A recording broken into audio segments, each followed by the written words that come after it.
بحر اوقیانوس میں کشیدگی، امریکی کارروائی، روسی رد عمل اور وینزویلا کا تیل۔ یہ خبر بہت ہی اہم اور عالمی سیاست میں تہلکہ مچا دینے والی ہے۔ آپ دیکھ رہے ہیں نیوز 18 کا سوشل میڈیا پلیٹ فارم اور میں ہوں آپ کا میزبان عرفان رینا۔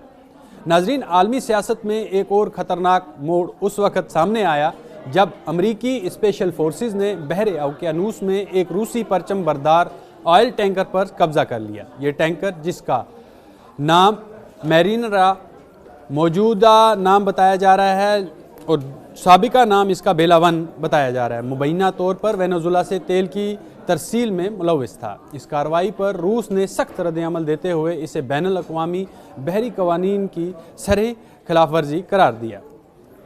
امریکی یورپی کمان نے بدھ کو میرینرا کو جو ہے وہ اپنے قبضے میں لے لیا۔ یورپین جو کمان ہے ان کے مطابق امریکی پابندیوں کی خلاف ورزی کر رہا تھا اور اس پر اسے تحویل میں لیا گیا۔ امریکی وزیر دفاع پیٹ ہیگسٹ نے سوشل میڈیا پر لکھا کہ پابندیوں کی زد میں آنے والے غیر قانونی وینزویلا تیل کی ناکہ بندی پوری دنیا میں مکمل طور پر نافذ ہے۔ امریکی حکام کے مطابق یہ جو جہاز تھا یہ شیڈو فلیٹ کا جو حصہ تھا۔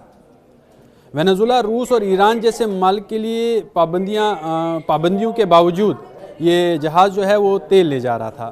روس کا جو سرکاری نشریاتی ادارہ ہے RT، اس کے مطابق جو ہے فورسز نے جو ہے یہ ہیلی کاپٹر کے ذریعے ٹینکر پر دھاوا بولا۔ رپورٹس میں ایک تصویر بھی جو ہے وہ شائع کی گئی ہے جس میں امریکی ہیلی کاپٹر جہاز کے قریب منڈلاتا دکھائی دیا۔ ذرائع کے مطابق امریکی کوسٹ گارڈ کئی ہفتوں سے جہاز کا پیچھا کر رہی تھی۔ دسمبر میں کیریبین میں جہاز نے بورڈنگ سے انکار کیا۔ خراب موسم میں پہلے بھی قبضے کی ایک کوشش کی جا چکی تھی۔ جو ٹریکنگ ڈیٹا کے مطابق جو ہے میرینرا آئس لینڈ کے خصوصی معاشی زون کے قریب پہنچ چکا تھا جب اسے کھلے سمندر میں تحویل میں لیا گیا۔ روس کا اس واقعے پر سخت رد عمل سامنے آیا ہے۔ روس نے اسے بحری قانون کی خلاف ورزی قرار دیا ہے۔ روسی وزارت ٹرانسپورٹ نے بیان میں کہا ہے کہ جہاز کو 24 دسمبر کو روسی پرچم کے تحت عارضی اجازت دی گئی تھی۔ امریکی بحریہ نے کھلے سمندر میں کسی ریاست کی علاقائی حدود سے باہر طاقت کے استعمال کی یہ کارروائی 1982 کے اقوام متحدہ کنونشن برائے قانون سمندر کی خلاف ورزی ہے۔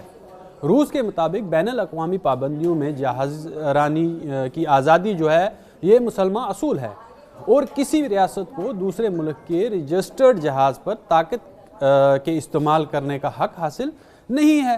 دلچسپ بات یہ ہے کہ کارروائی کے دوران ایک روسی آبدوز اور جنگی جہاز بھی قریب موجود تھے، تاہم روسی رپورٹس کے مطابق کسی براہ راست تصادم کی اطلاع نہیں ملی۔ یہ کارروائی امریکی صدر ڈونلڈ ٹرمپ کی وینزویلا سے متعلق سخت پالیسی کا حصہ سمجھی جا رہی ہے۔ چند روز قبل امریکی فوجی آپریشن کے دوران وینزویلا کے صدر نکولس مادورو کو گرفتار کیا گیا، جس کے بعد ٹرمپ نے اعلان کیا کہ امریکہ وینزویلا کو چلائے گا، اس کے وسیع تیل ذخائر کو ترقی دے گا۔ 30 سے 50 ملین، حتیٰ کہ بعض بیانات میں اربوں بیرل تیل امریکہ منتقل کیا جائے گا۔ اس دوران امریکی وزیر داخلہ کرسٹی نوئم نے اعلان کیا کہ ایک اور سپر ٹینکر کو بھی کیریبین کے قریب بین الاقوامی پانیوں میں ضبط کیا گیا ہے جس کا نام ایم سوفیا ہے۔ یہ جہاز پاناما کے پرچم تلے تھا اور مبینہ طور پر وینزویلا کا تیل ڈارک موڈ یعنی ٹرانسپونڈر کو آف کر کے یہ جو ٹینکر تھا یہ چین جو ہے یہ تیل منتقل کر رہا تھا، یہاں سے چین کے لیے تیل جو ہے وہ لے جا رہا تھا۔ رپورٹس کے مطابق یہ ضبطیاں جو ہیں ایک بڑی اور منظم فوجی کارروائیوں کی نشاندہی کرتی ہیں جس میں متعدد جہازوں کا تعاقب اور قبضہ شامل ہے۔ تجزیہ کاروں کے مطابق یہ اقدامات عالمی سمندری تجارت کے لیے خطرناک مثال قائم کر سکتے ہیں۔ بڑی طاقتوں کے درمیان تصادم کا خطرہ بھی جو ہے وہ بڑھ رہا ہے۔ روس اور چین کے لیے یہ ایک واضح پیغام ہے کہ امریکہ پابندیوں کے نفاذ میں طاقت کے استعمال سے بھی گریز نہیں کرے گا۔ ناظرین، بحر اوقیانوس میں ایک آئل ٹینکر کا قبضہ محض ایک جہاز کی کہانی نہیں بلکہ یہ اس بات کی علامت ہے کہ تیل، پابندیاں اور طاقت اب کھلے سمندر تک جنگ کا میدان بن چکی ہیں۔ اب سوال یہ ہے کہ کیا امریکہ خود کو عالمی سمندر کا بلا شرکت غیر نگراں سمجھتا ہے اور کیا روس، چین اور دیگر ممالک اس طرز عمل کو خاموشی سے قبول کر لیں گے؟ ناظرین، اب دنیا ایک ایسے مرحلے میں داخل ہو چکی ہے جہاں تیل کی سیاست اب بندرگاہوں نہیں بلکہ بین الاقوامی پانیوں میں لکھی جا رہی ہے۔